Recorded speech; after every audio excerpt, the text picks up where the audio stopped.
Hi, everyone. I'm Paula Ludwig. I'm an event coordinator for the Atlantic Institute. I want to thank you for coming to our cultural creations class. We are going to do experimental knitting with Rosina, sorry. But first, I want to show you a small video about what the Atlantic Institute is about. So I'm going to share my screen.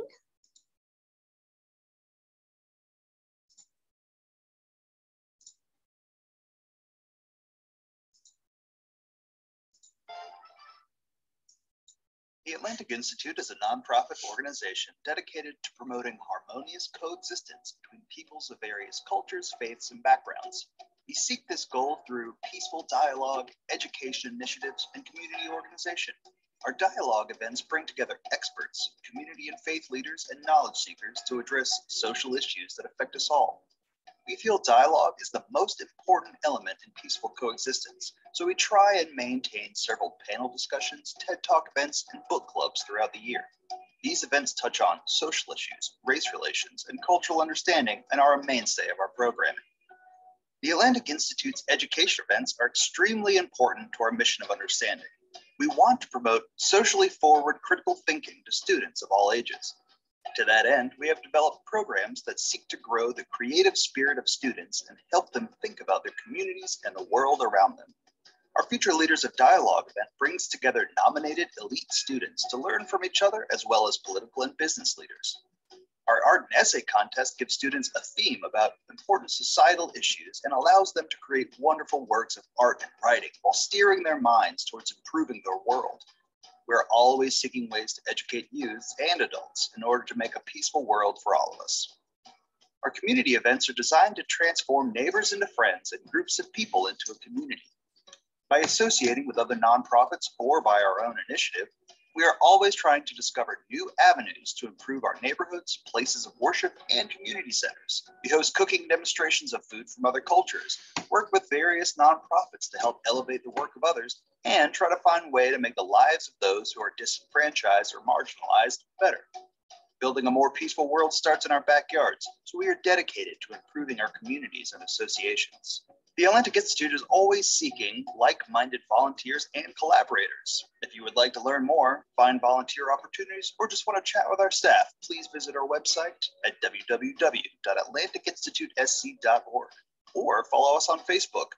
We will never run out of fun, educational, peaceful events. So come, join us to help make this world a better place full of understanding and unity.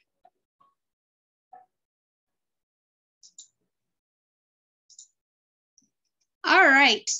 Thank you, everyone. So as you can see, we do many different events, and the cultural ones are the ones that we enjoy the most, where we can present other cultures or faiths to different people. By communicating effectively. Oops, sorry, hang on one second. He is emailing a difficult client. Sorry about that.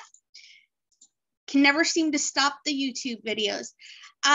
So I am going to now turn this over to our instructor for the day, Rosina. She is going to work with us on experimental knitting, and I'm excited about this because I've never heard about it before. So I am going to unspotlight and make her the spotlight. Fantastic. Thanks so much. One more thing, if you haven't done it already, if you could put where you're from in the chat. We do what we call event auditing, and so my boss likes to see where everybody comes from. Thank you. Thanks so much, Paul. It's been really great to be here. So I'm really privileged. I'm really grateful to be asked. So I won't spend too much time introducing myself. I'll just get on with showing some of my samples and sort of talk a little bit about myself while I sort of do, just to get on, because it's not, as time is short. So I'll just show you a few of my samples and just talk about some of the. So this is about experimental knitting. I just talk about some of the things you can just do with an ordinary yarn. So these are just playing around with an ordinary yarn, but you can do some quite interesting things just even with the most basic of yarns. So it's very, I often enjoy sort of combining two yarns together to get your own sort of different effects. So I'll just talk about this one. So this one was obviously, it's knit into a tube using double pointed needles, and I've just combined sort of a glittery yarn And I've also knitted it with a sort of a neon pink yarn and a black yarn, but you can see how the sort of two blend together. And so you get it's a way of making your own sort of personal statement. This one here, so this is almost the same principle, one of these sort of hairy yarns. This one I don't know if you come across them. They're sort of these really difficult. This was made with 2 yarns, which is really normally very difficult to work with. It's like one of those. I don't know if you've seen them. One of those sort of bobbly yarns. They've got like a very narrow bit and a bobble with another narrow bit, and they're really a real nightmare to knit with. But I combined it with this other horrible yarn, this sort of metallic yarn. And I must say, when I worked with them together, they were just so much easier to knit with. So if you've got those sort of yarns, I'd really recommend sort of knitting with 2 at the same time. And it makes them so much easier to work with. And the work's quite interesting then. So the sort of the 2 yarns, you can see it almost comes through together. So you almost create like this sort of interesting metallic effect just by using the 2 together. And I also quite like getting a yarn. I enjoy working with neons. And this one was just made, so this is just a sort of ordinary mohair yarn. And then I just got a sort of a neon yarn. I cut it into little strips, so probably about so long, about 20 centimeters, tied them together. And then you almost make your own sort of chenille yarn with these sort of interesting textural effects. So that's something you can try. So that's again 2 yarns together. And this one here is just a sort of, I suppose, a chenille yarn. Again, sort of like it sort of comes through, but you can see how you can sort of just even using an ordinary yarn, you can create sort of like your own personal and quite interesting effects. So that's just with yarns. I've got a few more experimental materials I'd like to talk about.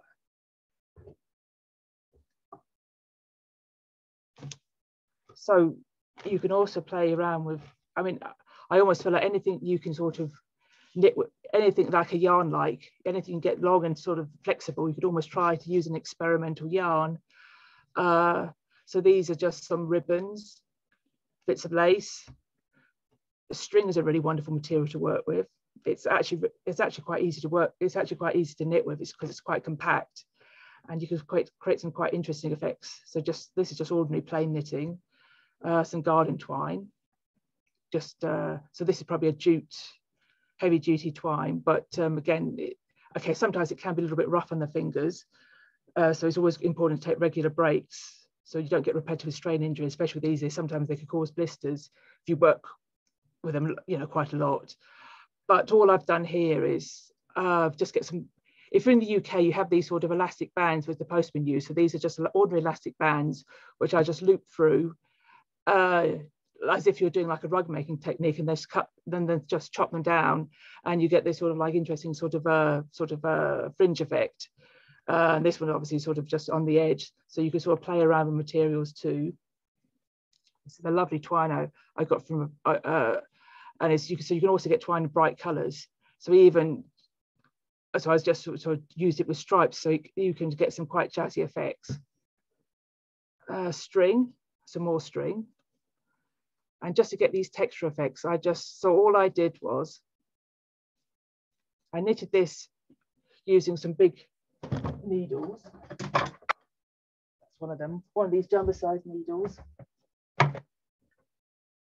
So that's how you get that sort of open look. So I just knitted a great big wide piece like this, tied it together to make a tube, and then I just cut the lengths off and just tied it onto it, so you get this sort of interesting sort of textural look. So I mean, you can sort of play around. Once you've knitted it, you can sort of play around by tying on other things to sort of change the look of the piece. So those ones, and there's no reason why you can't combine conventional yarn with experimental materials as well. So these are some of the materials I'm going to be talking about later. So these are like just basic cord, bit of garden twine. There's some sort of gift wrap tape. But yes, I've just striped these. I've just sort of tied little bits in between just conventional yarns. You can get quite an interesting effect just by combining the 2 together. So that's that little collection. Okay. Moving on. So I just do the first demonstration. Just bear with me.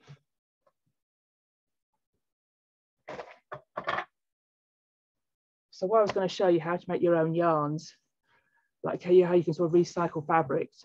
because you could get some really interesting effects from just by using fabric yarns. They're a really lovely thing to work with. The good thing about fabric, you can actually use it. It's actually probably it's versatile. You could use it for experimental knitting, or you could actually make it into something more practical, like a bag or an accessory, because it's just fabric, so you could use it as well. So all I've got, this is one I started earlier. So all you do, because it's just tear along the fabric. This is just a large sheet which I dyed myself. So you just tear along the grain. So I would say this is quite tight, so I could probably do about 1 centimetre, but maybe about 1 centimetre to 1.5 centimetres. All I would do is just tear along like this. And before I get to the edge, I stop right there. And I just keep on going backwards and forwards.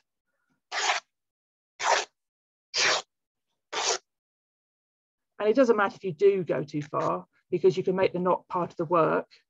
Or if you wanted to, you could think about the joins. I mean, you could maybe do a little cross or a little stitch, and then that stitch would become part of your knitting and then become part of the work. So you could make the joins, or maybe wrap something around it to cover the joins. So the joins could actually could become part of the knitting. So I just do it again, just backwards and forwards across the piece until you've got your yarn. Like so. All I can that one. I'll move on to the next one. Then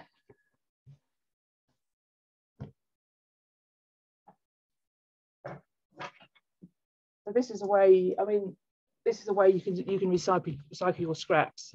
So to say that I've got like an awkward piece here, which I used earlier. But say like you do dressmaking or. Sorry, they want to know, do you have any examples of knitting or crochet with soft plastics or other recyclables like newspaper? Yes, I have. I'll come on to the plastic, and I have got some with newspaper. I wasn't going to do a demo with the newspaper because it's a little bit pernickety, but yeah, I will definitely bring that out later. Or yeah, shall I do the fabric ones first? And then I'll go on to the plastic. So yeah, I will bring those out.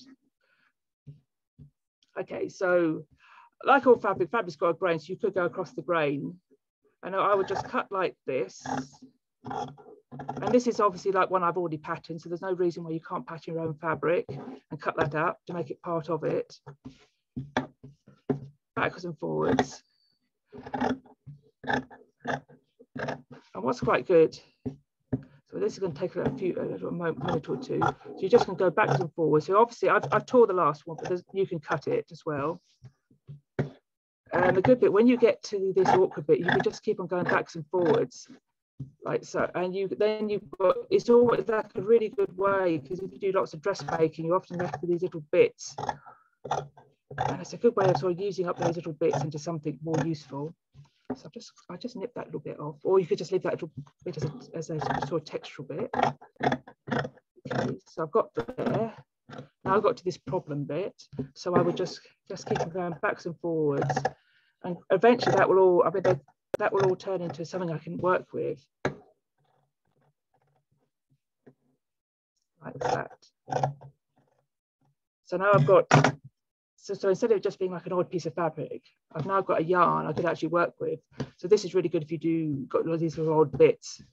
So that's that one.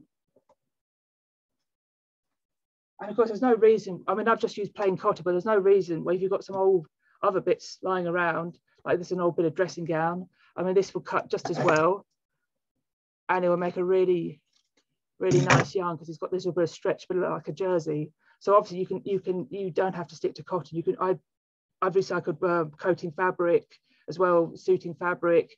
So you could try anything you've got lying around. So this is another, yeah, so this is a thicker, so this would work really well as a yarn. Okay. T-shirts are wonderful. The jersey, they make really lovely yarns. I could just cut up a t-shirt like this.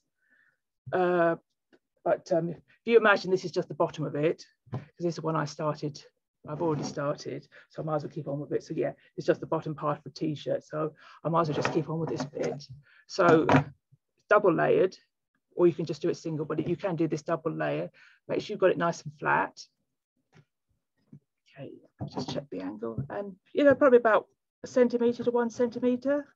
whatever you feel comfortable with. So I would just cut this into strips, like so.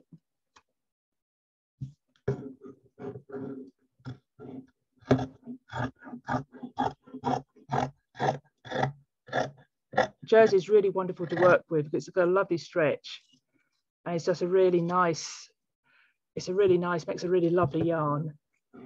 The one thing I've noticed, because that you probably, if you're going to make this into something, you probably need a lot of fabric, because you realize that like a what seemed like a lot of fabric that doesn't really go very far. So you could sort of experiment. You probably might want to, if you want to make this into something more useful, you might want to think about how you sort of add other colors in. If you're going to run out of, you might want to experiment with stripes or something like that, or just think about how you're going to bring in other colors, because I have noticed the little scraps don't go that far at all.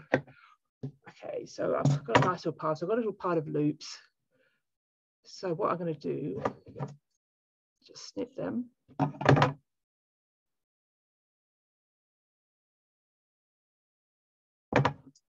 Like so.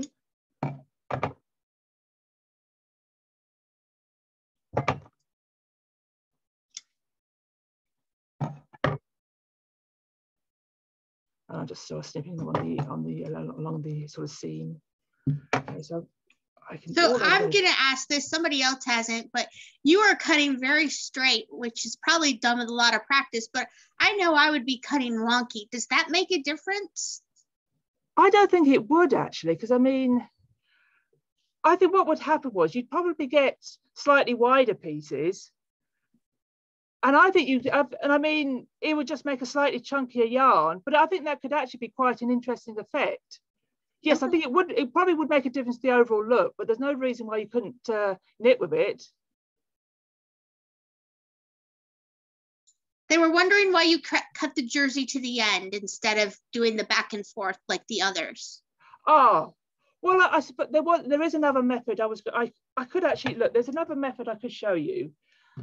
So what you would do is I did it to the end this time just to show it as another example of how you could do it.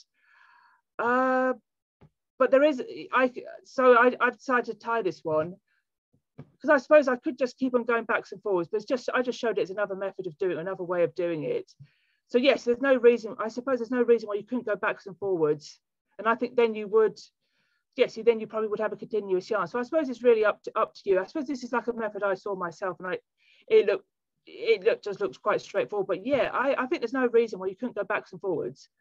Yeah, you could do that. So that is another option you could do.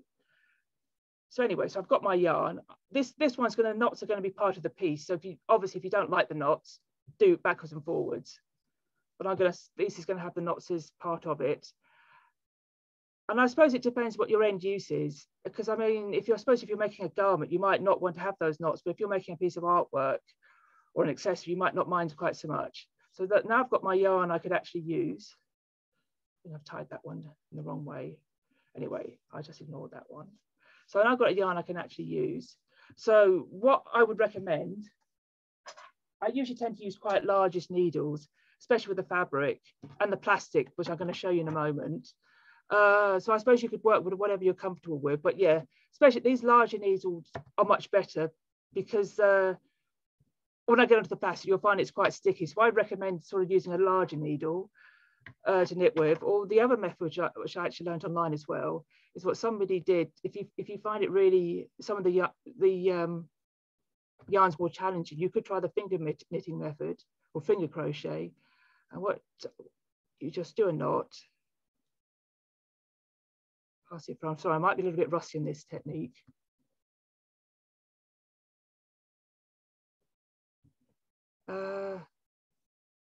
Just pull it through. It's almost as if you're doing like crochet, but just with your fingers. And these chunky yarns really work well for that. So that's another way you can use the yarn. I've actually got I've got a more freer one I can pull out to sample. So I'm just putting the yarn through. It's almost like doing crochet with my finger, but without the tool. And of course, I could actually just go across and make a sort of a So I just leave it as a line. I mean, I suppose I could actually knit with that if I wanted to. So make into a chunkier yarn. But yes, you just go through, and then to finish it off, you can just pass the rest of the yarn through, and that should make a knot. And that secured that bit there. And then someone said they've tried doing the zigzag cut fabric and found that the square edges stick out. Any tips on how to minimize this? Oh yes, I can't really say I'm an expert on that because it's something I've just sort of got I've been experimenting with quite recently. I suppose you could try trimming them off. Yeah, I'll think about that one. I can't really think of anything just offhand, but I suppose you could try trimming them off, or maybe just thinking about, let's have a look. You've got these bits there. So you've got those bits there. I suppose you could, if you leave a nice, about 1 centimetre, you could try trimming it down, maybe. Obviously you'd have to be careful not to pull too tight, but that might help to minimize it. So you could try that. I mean, that's just something I thought at the top of my head. So there's one of those awkward bits. So you could just try trimming them off perhaps, and just give a nice, obviously be careful on the join when you, not to put it too tight. So that might get rid of those awkward bits. But again, then you're going to have to be careful because there's a bit of a weakness.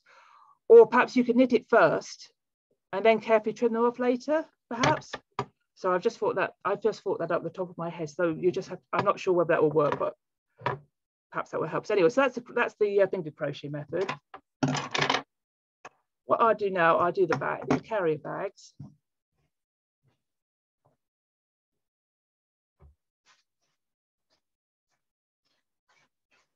So just an ordinary bread bag. And I'll bring out my samples for these in a moment. And I'll show you some of the fabric samples as well. Nice sharpish pair of scissors. So just going to lay it out flat. And what's really good is this is a really good way of recycling. You know, it's something that's often lies around. They often come in really bright colours. So this is a little bit like the t-shirts. And I saw this in a video online, and she was using this technique to make sleeping mats or ground mats for people experiencing homelessness. And she'd use more of a crochet technique. It was something I saw online. So I'm not sure what the link was, but it's a really, really good idea. So you can actually use this for something practical as well as some artwork. So I'm getting a load of loops. Some of them are slightly stuck together, but never mind.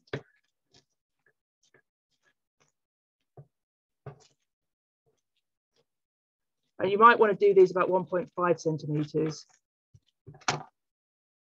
Yeah, sometimes they can get a little bit thin because these can be a little bit sticky. So I make these a little bit chunkier.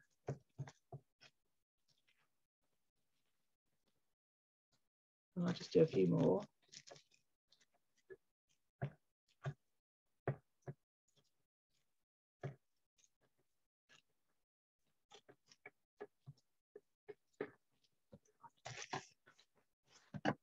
So I've got my loops.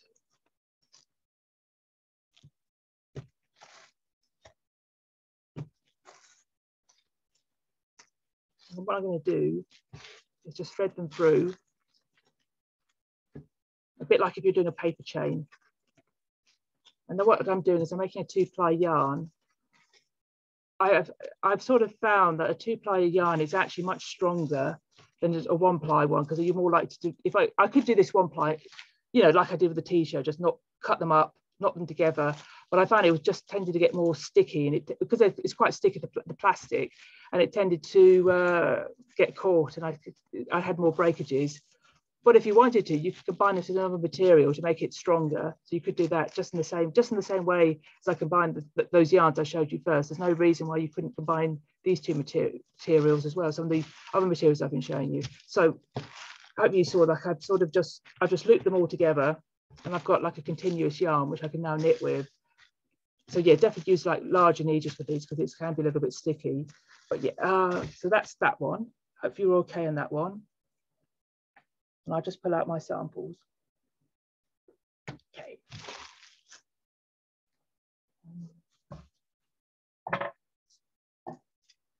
Right, so these are plastic samples. I know I was asked earlier, so I hope this will sort of cover that a bit. So this is one, what was it? Sorry, let me just find it. So this is one made of a plastic bag. And I've just added another yarn into it just to give it a bit of extra colour, so you can combine it with other yarns as well. This is some gift. So this was also recycled. I've got a whole variety of different yarns here. So that's the plastic one, a little bit of bubble wrap. I just did that one single ply because it just came in a sheet. These are quite interesting, these vegetable nets. I don't know if you can see them, the vegetable. Even better if you get them all in sort of bright, bold colours. And these, you could actually use these as a yarn, or what somebody else did on a workshop I was doing, she used the holes, and she used the holes as a basis for putting her knitting in. So she actually cast onto the knitting. So she made this edge. So this was in the middle, and the little piece that she knitted was on the edge. That's something else you could sort of experiment with. This is probably the only thing that didn't really work for me. I don't know if you get, you've seen, you can get these sort of plastic bags or these plastic sacks, and they're woven. And I thought I could cut it up, and I thought it would make a good yarn. But all that happened was, when I cut it, it's obviously just held together with the static, and it all fell to pieces, and it was just a real nightmare, a real mess. So that's probably the only one that never worked for me at all. So that is one of those bags which are already woven, and when I cut it open, it just split, and it's just impossible to work with. So yeah, that's probably the one I would really recommend to avoid. So that's some other yarns I've recycled. I don't know what this is. I think this is probably something that florists use. It probably comes in a big sheet. It's one of those holographic things. So all I did was cut it into strips, backwards and forwards, a bit like what I was doing, with a large sheet of paper. It was a bit challenging to work with, so I used a really large needle, but I still was able to knit with it to get quite an interesting sort of look. Probably more for artwork than anything useful. That one I just added another yarn, so that's that, just with a sort of orange and a green yarn. So you can see how you can completely change the colour, get that interesting hue in, just a little bit extra colour as well, just by adding another, even just a very fine yarn. It almost reflects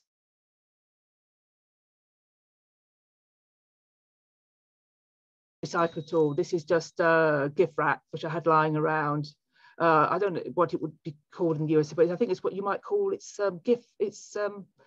curling ribbon or something, whatever it is, but it's what you can use for gifts. So that, yeah, that worked quite well. And that's some of these sort of old tapes you might have lying around, an old cassette tape. So I just took the tape out and just used that to knit with, and that's challenging because it did snap, but I was just about able to do it in a loose tension. So that's my plastic samples. Someone asked me about the newspaper.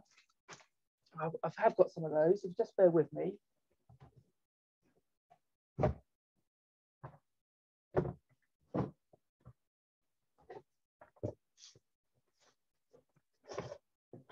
That's a newspaper sample. I've got to admit, I found working in newspaper and paper quite challenging. So I haven't done that much of it. But you might be able to find it. There's a video on YouTube, but all I would do is just tear strips, use something called a hand spindle just to twist the paper. Then I tied it together in knots. Then I knitted with it. And of course, there's a possibility it might tear because it's only paper, but it does have a really interesting. It really does, if you've got the patience to do it, it really does have a really interesting look. It's much cheaper than buying it commercially as well. So if you've got the patience to do it, and of course you can experiment with different papers like brown paper, wrapping paper. Some papers will be better than others to work with. Like newspaper is automatically quite, it's got short fibers, it doesn't have that much strength. But you can get Tyvek as well. I don't think I've got any samples with it, but it's like, well, you might see it on building sites, and it's actually like a sort of a cross between a paper and a fabric, and you can cut that up as well, and that makes a really interesting yarn which you could knit with. What's the other one? And there's also a backer tissue.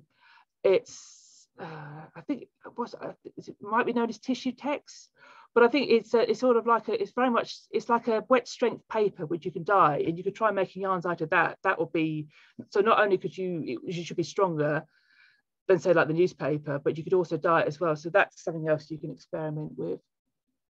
Yeah, drop spindle. Yes. Yes, I've only got a drop spindle, so I haven't actually got I've never had a chance to use it on a proper spindle, on a proper wheel.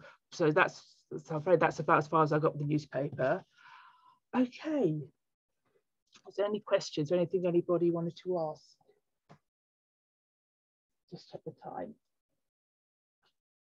Well, I think I do now. What I'm getting from this is if you can cut it up into strips and make your yarn, you can knit it or crochet it. That's a very good, yes, that's like my sort of attitude. Yeah, I mean, I've got to admit sometimes things work better than other times. But what I do now is I'll share my screen, I'll just show little presentations and maybe a little bit of repetition, but at least you might be able to see the samples better, just in case it didn't come out well on my camera. So if I do that now, and that will take me nicely into the sort of next section I was going to do. Oh, so that one is, you can buy paper that's already spun. So that's really good, actually, if you haven't got the patience. So this was like a commercially made paper, like quite a thick cord. So yeah, that makes life so much easier. So I think it's not moving. Oh, good. So these are just a few things that I enjoy working with. So you can get fine hemp. That's a jute twine, heavy jute twine I showed you earlier, the string. I don't know if you've come across this particular one. I hope you can see me my pointy thing, the silk string. It's called string, but it's technically it's actually silk fibers, and but it's still got the sort of the natural glue from the silkworm on it.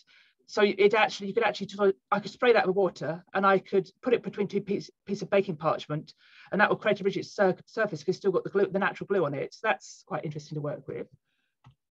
So yes, some jute twine. It's just like garden twine, really. And what I found, if you find it easy to work with on the needle, you're just using ordinary needles, there's no reason why you couldn't actually try and something a little bit more experimental. Like you could try doing a sort of like a simple knit and purl pattern. So that one there is basket weave, and that worked pretty well because I was able to knit quite closely. And also you could try cabling as well. So it has that interesting look as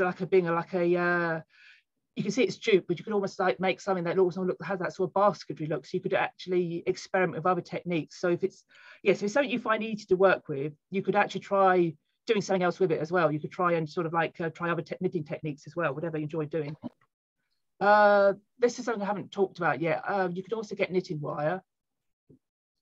That could be a little bit challenging to work with. What it is like a really fine wire that's designed for knitting. It's probably about a 0.0 millimeter gauge, and it's really, really fine. Unlike the other ordinary wire, you'd have to be careful with that because it might spring back into your face and it might snap. But this one is like almost designed for knitting. It's so fine you can actually knit with it. It can be a little bit challenging, but and it can be a little bit rough in your fingers. But that's something that's the sort of experimental material you can try as well. I'm not sure what you can get in the USA, but I'm sure you should be getting something similar. But it usually comes in copper, stainless steel, and also some coloured wires as well. So that's something you can try. And also plastic yarn as well. This is not plastic. This is plastic yarn I actually bought. So that can be quite fun to use. It comes in bright, bold colours. That's Rubico and a type of yarn called gel yarn. And also sometimes you can find neon yarns as well, and they can be quite fun to work with as well. So that's one that's sort of glow in the dark. That's a glow in the dark yarn as well. Okay, so just a little recap what I talked about the fabrics. So that's just what I was doing. So that's like the basic idea, just going backs and forwards on a piece of fabric. These are some I prepared earlier. So this is just recycled jeans. They can make really wonderful yarns as well, because you've got like the sort of texture of the yarn and the twill weave coming through, so you get this interesting sort of textured look. Stripe fabric can be quite good, or pattern fabric as well. That was done on some slightly looser needles. Dressmaking fabric.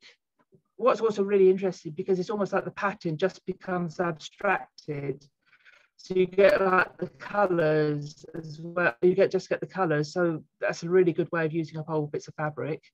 And also, I mean, if you do screen printing or dyeing, you could dye your own fabrics as well. So that's my hand printed one.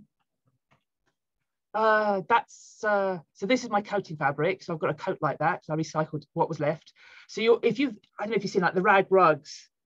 I mean, there's no reason, of course, I know it's going to have holes in it, but you could try making a rug out of that using the sort of thicker materials. So I've got like coating and suiting fabric as well. So you can knit with that. And it has got those sort of awkward edges as well. But so, I mean, you can make that as part of the texture if you like that. Or you could try and cut those off if you don't like that effect. So yeah, that was done with a much thicker coating fabric.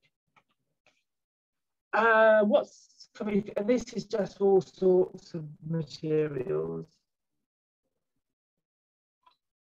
I quite like it when you just, so this was an old shirt, and it's quite interesting if you leave the sort of, when you cut across the fabric, in a way like I did with the, if you just cut across the fabric backs and forwards, it's quite interesting. You actually leave the seams in, and also you see I've left the labels in and the buttons and the buttonholes. It's just, I think it's quite interesting. If you've got clues to its original function, what it once was.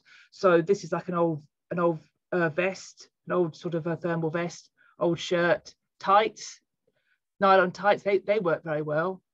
I mean, you could use them as a whole tight, just as one to make a really chunky yarn, or you could try cutting those down as well, just strips. If they're for something quite fine, they're quite robust. So this is one just sort of like using different strips of fabric. So that's part of the problem. It doesn't last you. Whatever you've got, it only makes probably a few rows or so. So you need to think about, if you want to make a larger piece, you might want to think, you even need a lot of materials. You might want to think about how you're going to combine other materials into it. And the other thing you can do, so this is just a cotton fabric. So this is just, all I did was just get some cotton, knit it into a narrow strip, and then I dip dyed it. So when you've knitted it, I'm obviously depending on the type of material you used, because the cotton takes up the dye very well. So it doesn't actually have to be the end. It doesn't have to be the final process. When you knitted it, you could actually dye it or do something else with it. So this was dip dye, so you've got like the darker shades coming through. So yeah, it doesn't have to be the end of the process knitting it. Oh yeah, and this is just a little recap on the plastic bags I did. So yeah, so that's just a sort of basic diagram, just cutting across the loops. That's one we looked at earlier with the neon yarn, and that's the other one I showed you with that awful with bubble wrap and the vegetable netting, and also those awful bags which didn't really work. Those just were a bit, I managed to knit with them, but they were a real problem. Okay, this sort of takes me into a little bit about the next demonstration, what I'm going to talk about next. So something else you can do, which can be quite interesting, you can sort of get a yarn and you can thread things onto it to sort of create different textures. So this is just like an extra thing you can do. So one of the first things you could, I mean, I suppose this is a bit like a sort of bead technique. I think that people use it for sort of like adding beads. So I've just done it with something else with buttons, sort of rather ordinary buttons.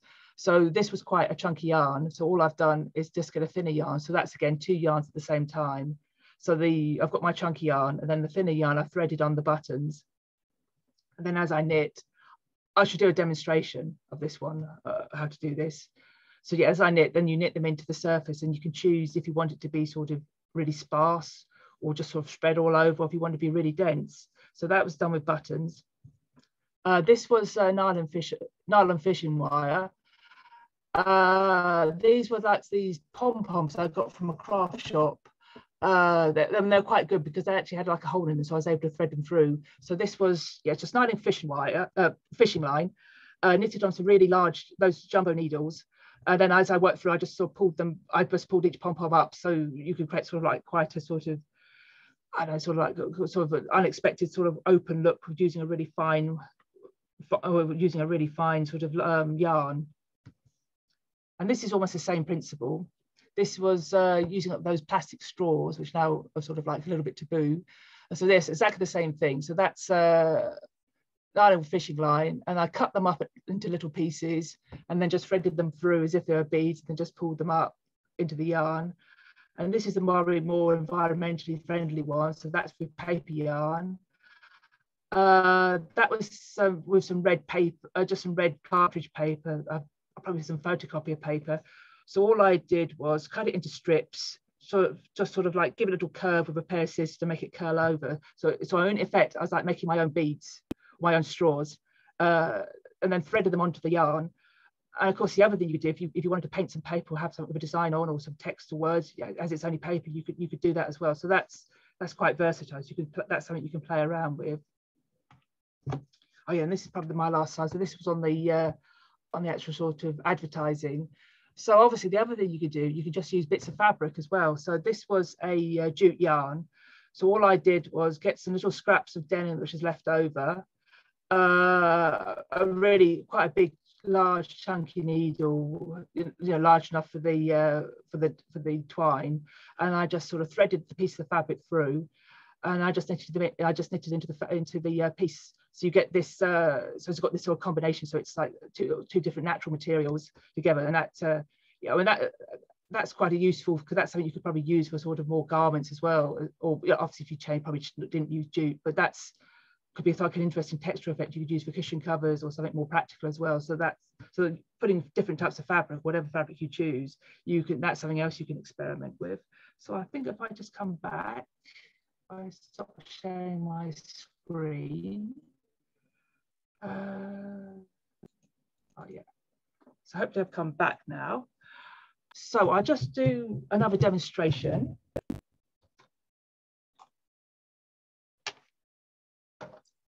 So I've just pulled my camera down. Okay.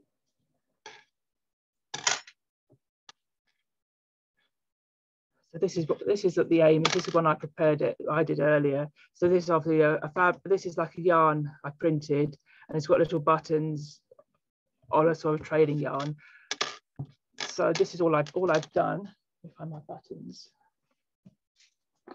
All I would do.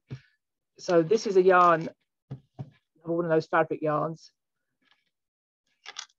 And then this is my other yarn, which I'm threading, because I could try if I had a bigger needle, but I think the buttons the holes in the buttons would probably be too small.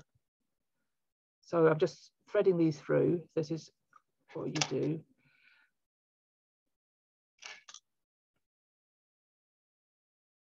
Okay. And then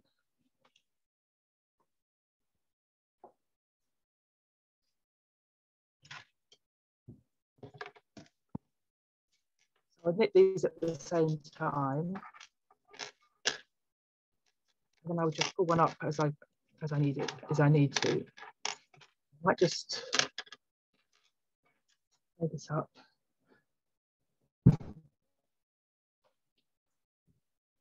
I'm just going to tie in another piece of yarn because I can just see all those buttons falling out or falling off. So if you want to add more, you could just cut your yarn, put some more in. So if I wanted to add some more, I could just chop that bit of yarn, thread some more on, tie it back up again, and just keep on going. There's probably that's how I work, but there's probably a neater way of doing it, but that's always worked for me. So I think I've just unthreaded myself by mistake. I just drop my stitches. Okay. So all I'm going to do is so I've pulled one of those buttons up. Just going to knit it in.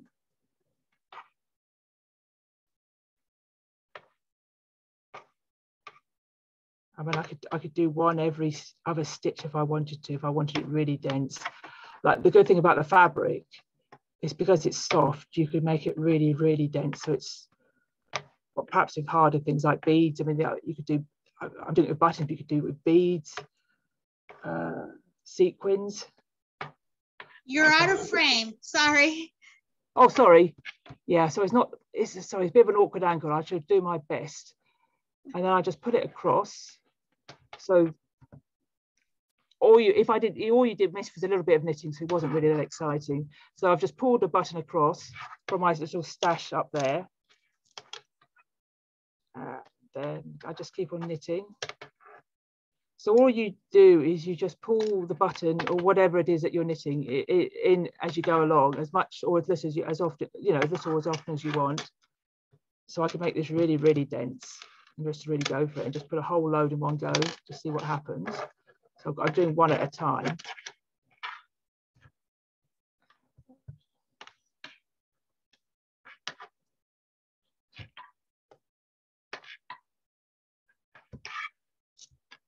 I'll put enough one through. So I make this row really, really dense. Or you could just do one of these per row, whatever way you feel, just scatter them randomly. Or do one every other stitch, every other stitch.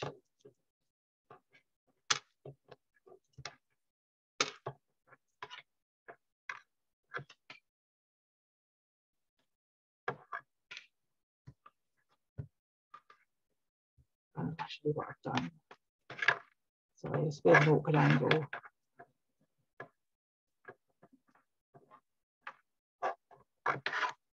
Right.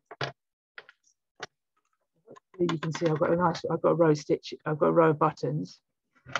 Then there's one of those awkward bits we were talking about earlier, you know, one of those corners. So I suppose what I could do, if I didn't want that corner, I could just chop that off. And maybe that might be a better way of dealing it, so you don't have that weakness. So you could maybe trim it once you've knitted with it. But hopefully you can see I've got the buttons there. I mean, you could try shells or whatever you got, or whatever you want. So I've got the row there coming through. So that's, so you just pick up, I mean, you could thread it straight onto the yarn if you've got like a small enough yarn, or you could just sort of thread it onto like that if you wanted to combine it with something chunkier. So that's that technique. I'll just pull out a few samples so I can show you what you can do with that.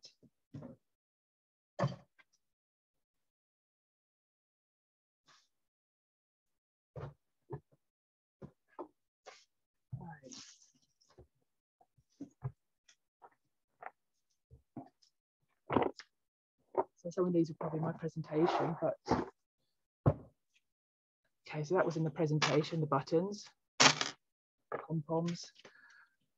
I mean, and this could be interesting is what you want, because this had those paper balls in, and because they're quite heavy, they tend to sort of pull down, but that's something you could try as a sort of experimental technique with these sort of paper balls or something heavy. Or you could try something really, really heavy that really distorts the yarn. That's the sort of effect you want. Sequins. They give quite a sort of classic look, which you could use for fashion as well. That's something I was experimenting with, putting in bits of text. I probably would, if I was doing this again, I probably would make them much shorter because the text is far too long. But yeah, maybe just you could try something like that. So that's just strips of fabric, which I've sort of embedded into it. So yeah, that's just done exactly the same way as this. So I threaded it onto the yarn and then I just knitted it in. So that's something you can play with as well. And I found some fabric that actually almost matched my yarn. So I just chopped this up as well. So you could play around with whatever you've got lying around. One of the problems you might find is that the buttons might go the way you don't want them to go, but you can just simply push them through like that. So a little bit faded, but yeah, if you find what you've knitted in and not gone the way you wanted it, you can always, it's gone to the wrong side, you can always just push it through the knitting as well. So yeah, you can, if you just want it on one side rather than on both sides, that's something else you can do. Yeah, and of course the other thing you can do, if you're going for the experimental, you know, non-useful thing. So this was just some steel wire, knitting wire, and then this is just a page of my sketchbook, which I was recycling, which I didn't. So it was just all I did was, so it's just a piece of scrap, just a piece of paper with a few layers of just several layers of paper, so it's quite stiff, or card with some sort of patterns of my own sort of designs on it. And all I've done is exactly the same way. It's just sort of thread the paper onto the yarn, or the wire in this case, and then I just picked it up as I knitted. So you've actually got the paper sort of embedded within the knitting. just in the same way as you would with the beads. So that's something else you could sort of experiment with. Yeah, I think these were, I sort of covered these ones as well. So, okay, was there any other questions or anything you wanted me to go over again?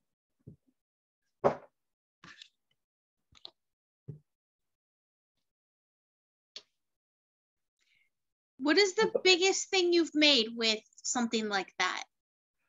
I've got to admit, I've probably only just started sort of experimenting. I tend to use more sort of like commercial yarn. So it's like something I've only really just started to experiment with. I've just got to think.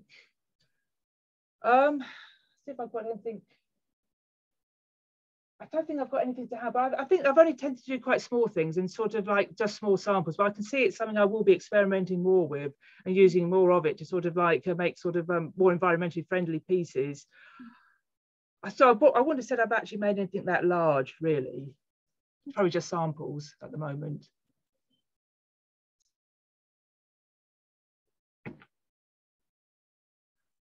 Okay, if I've got a few more samples I can show you. So it's just to sort of finish off a bit. So this is just one with like a jumper I cut up. So this one that actually felted. So it's like I turned the rest of the jumper into a cushion, and then the sleeves, I was left over the sleeves. So then I just cut them up into yarns, much in the same way as what we did before. And then, fortunately, because it felted, I was actually able to make it into this knitted piece, because normally if it was knitted, it might just fall to pieces. So that's something else. If you've got like knitted knitwear, you might be able to get it to felt together to make a yarn.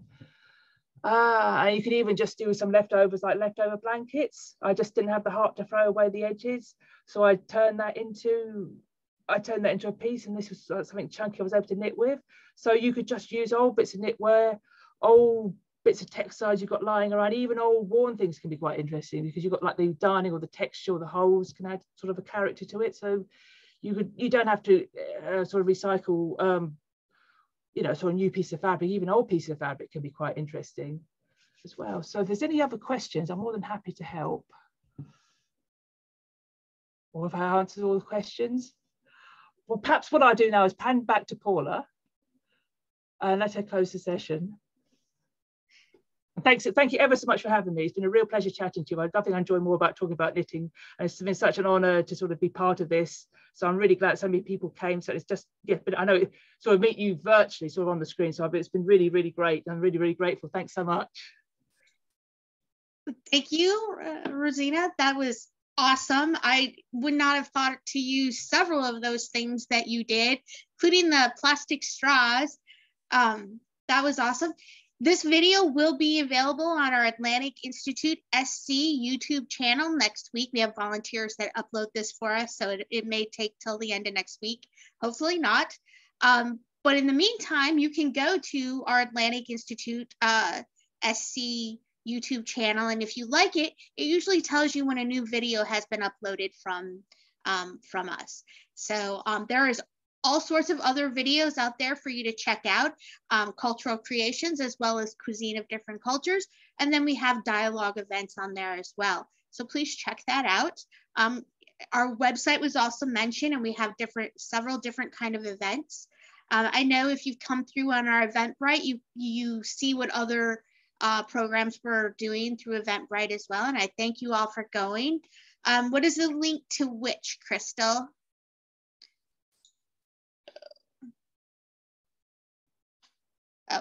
I will post them in here. Hang on just a second.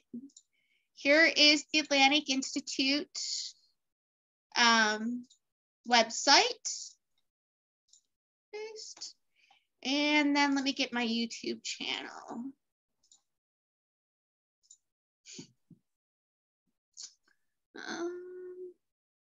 Trying to show, how do I share this?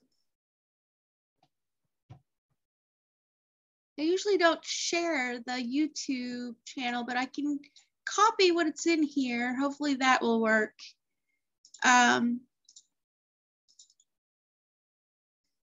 Paste. So I'm going to stop the recording now.